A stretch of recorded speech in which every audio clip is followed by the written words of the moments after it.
Puji Tuhan, Shalom, Bapak Ibu Saudara yang dikasih dalam Tuhan. Senang pada hari ini kita dapat kembali bertemu. Saya percaya Allah baik bagi kita. Kita bersyukur karena sampai hari ini kita ada sebagaimana kita ada. Kita masih bisa melakukan aktivitas kita, melakukan kegiatan kita. Saya percaya itu karena Tuhan masih menghendaki. Tuhan masih mau untuk kita hidup menjalani hari kita. Tentunya Tuhan mau kita melakukan apa yang menjadi kehendak-Nya. Pada saat ini, Bapak Ibu Saudara yang dikasih dalam Tuhan, saya ingin sama-sama mengajak kita merenungkan kebenaran firman Tuhan yang saya ingin saat ini untuk kita renungkan dari Injil Lukas pasal 24 ayat 13 sampai 25. Injil Lukas pasal yang ke-24 ayat 13 sampai 25.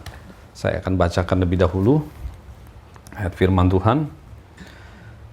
Yesus mengunjungi murid-murid. Judulnya Yesus menampakkan diri di jalan ke Emmaus. Pada hari itu juga dua orang dari murid-murid Yesus pergi ke sebuah kampung bernama Emmaus yang terletak kira-kira 7 mil jauhnya dari Yerusalem. Dan mereka bercakap-cakap tentang segala sesuatu yang telah terjadi. Ketika mereka sedang bercakap-cakap dan bertukar pikiran, datanglah Yesus sendiri mendekati mereka, lalu berjalan bersama-sama dengan mereka. Ayat yang ke-16. Tetapi ada sesuatu yang menghalangi mata mereka, sehingga mereka tidak dapat mengenal Dia. Yesus berkata kepada mereka, "Apakah yang kamu percakapkan sementara kamu berjalan?" Maka berhentilah mereka dengan muka muram. Seorang dari mereka namanya Kleopas menjawab, "Adakah engkau satu-satunya orang asing di Yerusalem yang tidak tahu apa yang terjadi di situ pada hari-hari belakangan ini?" Katanya kepada mereka, "Apakah itu?" Jawab mereka, "Apa yang terjadi dengan Yesus orang Nazaret? Dia adalah seorang nabi yang berkuasa dalam pekerjaan dan perkataan di hadapan Allah dan di depan seluruh bangsa kami. Tetapi imam-imam kepala dan pemimpin-pemimpin kami telah menyerahkan Dia untuk dihukum mati, dan mereka telah menyalibkannya. Padahal kami dahulu mengharapkan bahwa Dialah yang datang untuk membebaskan bangsa Israel. Tetapi sementara itu telah lewat 3 hari semenjak semuanya itu terjadi. Tetapi beberapa perempuan dari kalangan kami telah mengejutkan kami. Pagi-pagi buta mereka telah pergi ke kubur dan tidak menemukan mayatnya. Lalu mereka datang dengan berita bahwa telah kelihatan kepada mereka malaikat-malaikat yang mengatakan bahwa ia hidup. Dan beberapa teman kami telah pergi ke kubur dan ia mendapati bahwa memang benar yang dikatakan perempuan-perempuan itu, tetapi ia tidak melihat mereka lihat. Lalu ia berkata kepada mereka, "Hai kamu orang bodoh, betapa lambannya hatimu sehingga kamu tidak percaya segala sesuatu yang telah dikatakan para nabi. Bukankah Mesias harus menderita semuanya itu untuk masuk ke dalam kemuliaannya?" Lalu ia menjelaskan kepada mereka apa yang tertulis tentang Dia di dalam seluruh kitab suci, mulai dari kitab-kitab Musa dan segala kitab nabi-nabi. Mereka mendekati kampung yang mereka tuju, lalu ia berbuat seolah-olah hendak meneruskan perjalanannya. Tetapi mereka sangat mendesaknya, katanya, "Tinggallah beberapa bersama-sama dengan kami, sebab hari telah menjelang malam dan matahari hampir terbenam." Lalu masuklah ia untuk tinggal bersama-sama dengan mereka. Waktu ia duduk makan dengan mereka, ia mengambil roti, mengucap berkat, lalu memecah-mecahkannya dan memberikannya kepada mereka. Ayat 31. Ketika itu terbukalah mata mereka dan mereka pun mengenal Dia, tetapi ia lenyap dari tengah-tengah mereka. Kata mereka seorang kepada yang lain, "Bukankah hati kita berkobar-kobar ketika ia berbicara dengan kita di tengah jalan dan ketika ia menerangkan kitab suci kepada kita?" Lalu bangunlah mereka dan terus kembali ke Yerusalem. Di situ mereka mendapati ke-11 murid itu. Mereka sedang berkumpul bersama-sama dengan teman-teman mereka. Kata mereka, "Sesungguhnya Tuhan telah bangkit dan telah menampakkan diri kepada Simon." Lalu kedua orang itu pun menceritakan apa yang terjadi di tengah jalan dan bagaimana mereka mengenal Dia pada waktu ia memecah-mecahkan roti. Bapak Ibu Saudara yang dikasihi dalam Tuhan, jemaat Tuhan, Minggu ini, 2000 tahun lebih yang lalu, adalah minggu-minggu di mana Yesus masih berada di dunia, masih tinggal di dunia. Setelah kebangkitannya, Yesus tidak langsung naik ke surga, tetapi ia berada bersama-sama dengan murid-muridnya. Yesus masih ada, dan ini memberikan satu pengertian, Bapak Ibu Saudara, yang pada saat ini saya ingin mengajak kita sama-sama untuk merenungkan bahwa Allah kita adalah Allah yang peduli. Kita punya Allah yang sangat peduli kepada kita, orang yang percaya kepadanya. Allah begitu memperhatikan kita. Kita semua dalam keadaan apapun, Allah sangat mengasihi dan memperdulikan kita.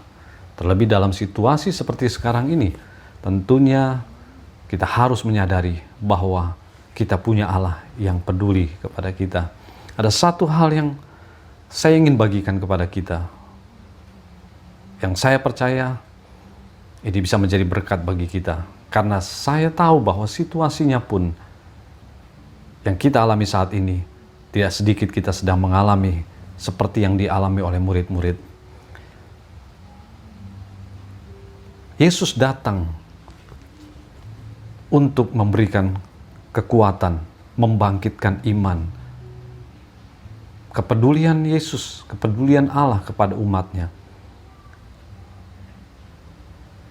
Itulah yang dilakukan oleh Allah, saudara-saudara. Dan pada waktu itu ketika Yesus datang mengunjungi murid-murid dengan satu tujuan, agar supaya iman murid-murid dibangkitkan. Yesus ingin menguatkan mereka, karena mereka ada dalam kelemahan iman pada waktu itu. Mereka ada di dalam keadaan putus asa, tiada pengharapan. Yang kita tahu bahwa mereka berpikir bahwa Yesus sudah mati. Yesus tidak hidup.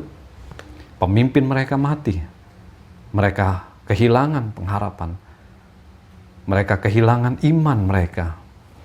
Jadi saudara yang dikasih dalam Tuhan, inilah yang terjadi dengan murid-murid pada waktu itu. Mereka tidak lagi memiliki kesadaran, saudara, yang kuat. Padahal Yesus sudah pernah berkata bahwa ia akan bangkit pada hari yang ketiga. Tapi yang terjadi adalah mereka lupa. Mereka tidak menyadarinya. Dan inilah sesuatu yang sangat fatal dalam kehidupan murid-murid. Sehingga kita bisa baca dari apa yang kita baca tadi, kita bisa ketahui bahwa murid-murid akhirnya mengalami kelemahan iman, tekanan batin. Mereka akhirnya harus terpisah, terpencar. Dan kita baca tadi bahwa ada 2 murid yang pulang ke kampung halaman mereka. Karena di Yerusalem mereka sudah tidak lagi punya pengharapan. Kondisi yang sama sudah dengan kita saat ini. Kita tahu sekarang ini akibat virus corona, COVID-19, tidak sedikit orang yang akhirnya mengalami kelemahan iman. Mereka mengalami ketiada pengharapan. Saya mendengar kabar berita dan akibat daripada virus corona ini akhirnya tidak sedikit orang yang akhirnya pulang ke kampung mereka. Bukan karena bertepatan dengan yang saat ini satu kebiasaan atau tradisi dari agama tertentu di mana mereka akan kembali ke kampung mereka. Tapi lebih dahulu ada yang sudah mengalaminya. Mereka tidak ada pekerjaan, mereka di PHK, mereka tidak ada penghidupan lagi. Mereka mengalami putus asa. Akhirnya mereka kembali ke kampung mereka masing-masing. Dan mereka tidak ada pengharapan. Mereka tidak ada sesuatu yang mereka bisa untuk hidupi mereka lagi. Nah, sudah dikasih dalam Tuhan, orang percaya juga mengalami seperti ini. Tidak sedikit orang percaya yang juga mengalami seperti yang dialami oleh murid-murid pada waktu itu. Mereka mengalami ketiada pengharapan, di PHK, tidak ada lagi penghasilan. Mereka Tidak ada lagi kekuatan dalam iman mereka. Kesadaran mereka mungkin mulai seperti murid-murid, tidak menyadari lagi bahwa ada Allah yang peduli kepada mereka. Ada Tuhan Yesus yang akan menolong mereka. Memang persoalan tidak hanya itu saja. Tentu ada persoalan-persoalan atau masalah-masalah yang dihadapi oleh orang percaya, masalah rumah tangga, masalah penyakit, masalah-masalah lainnya. Tapi yang terpenting juga tidak sedikit mereka yang mengalami masalah kelemahan secara dogma. Tidak sedikit mereka mengalami masalah mengenai iman mereka. Mereka sudah meragukan akan kebenaran firman Tuhan. Mereka sudah tidak lagi yakin bahwa Tuhan sanggup menolong, sanggup mengendalikan, apalagi dalam situasi seperti ini, di mana virus corona merajalela. Nampaknya Tuhan tidak berkuasa. Nampaknya Tuhan tidak punya kekuatan, atau Tuhan barangkali kalah dengan virus ini. Tapi saya mau katakan kepada saudara bahwa Tuhan berkuasa, Tuhan berdaulat, dan Dia peduli kepada kita orang percaya. Tuhan sangat mengasihi kita. Tuhan tidak akan membiarkan kita. Tuhan itu sungguh baik, saudara-saudara. Apa yang dilakukan Tuhan Yesus kepada murid-muridnya, setelah bangkit Dia tidak langsung naik ke surga, tapi Dia mendatangi murid-murid. Ini adalah satu bentuk daripada perbuatan Tuhan, kepedulian Tuhan. Karena Tuhan tahu bahwa murid-murid ada dalam keadaan kelemahan iman, ada dalam tekanan batin, ada di dalam ketiada pengharapan. Dan kalau Tuhan Yesus tidak menampakkan kepada mereka, mungkin tidak sedikit juga mereka yang akhirnya meninggalkan iman mereka. Tapi kita bersyukur bahwa Tuhan mengunjungi mereka. Tuhan mendatangi mereka. Itu bukti bahwa Allah memperdulikan mereka. Dan tidak hanya sampai di situ. Dari apa yang kita baca tadi, bahwa Tuhan berbicara kepada murid-murid, menjelaskan kembali firman Tuhan, dan makan bersama-sama dengan mereka. Dan dari situ, murid-murid mendapatkan kekuatan iman. Murid-murid bangkit imannya. Inilah yang Tuhan mau lakukan kepada kita, saudara. Allah peduli kepada kita. Oleh sebab itu, Dia mau supaya iman kita bangkit. Iman kita tetap kuat. Kita tetap memiliki pengharapan di dalam Tuhan. Allah peduli kepada semua kita. Allah tidak memandang satu kepada yang lain. Tapi Allah peduli kepada kita. Kepada semua orang yang berharap kepadanya. Kepada semua orang yang meminta pertolongan kepadanya. Datang dan berdoa kepada Tuhan. Maka Allah pasti akan menyatakan kuasanya. Nah, memang kehadirannya saat ini tidak lagi seperti pada murid-murid di mana Yesus hadir di tengah-tengah mereka secara fisik. Tetapi saudara yang dikasihi dalam Tuhan, bahwa di dalam Injil Yohanes dikatakan bahwa sekarang ada Roh Kudus yang menggantikan Yesus. Artinya tetap Allah ada bersama-sama dengan kita. Dikatakan bahwa Roh Kudus diberikan kepada kita agar kita seperti pada saat itu dengan murid-murid, kita tetap memiliki kekuatan iman. Kita tetap memiliki pengharapan. Kita tetap iman kita kuat, bangkit di dalam menghadapi segala persoalan atau masalah. Jadi saudara yang dikasihi dalam Tuhan, Roh Kudus diberikan. Dan Roh Kudus pasti akan datang dalam kehidupan kita. Sama seperti kepada murid-murid. Kepastian itu, Roh Kudus pasti akan datang, saudara. Namun sayangnya, tidak sedikit dari kita yang tidak menyadari bahwa Roh Kudus datang dan mengunjungi kita. Roh Kudus ada bersama kita yang memberikan kekuatan, penghiburan, pengajaran kepada kita.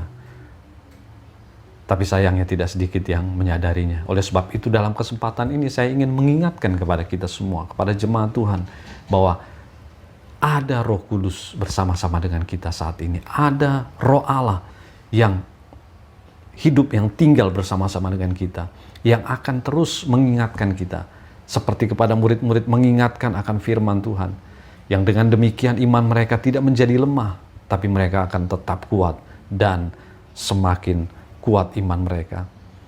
Allah peduli bagi kita, saudara. Percayalah bahwa Allah tidak akan membiarkan kita. Dia mengerti segala persoalan kita. Allah masih ada bersama-sama dengan kita. Kita tahu sekarang ini, saudara-saudara, kita masih diperhadapkan kepada persoalan virus corona.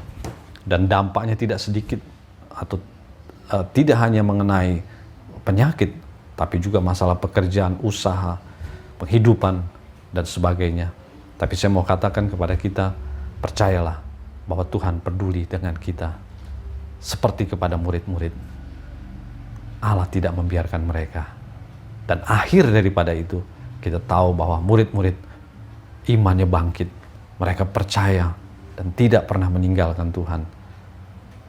Para rasul sampai akhir hidupnya, mereka tetap percaya kepada Tuhan. Mereka tetap kuat iman mereka.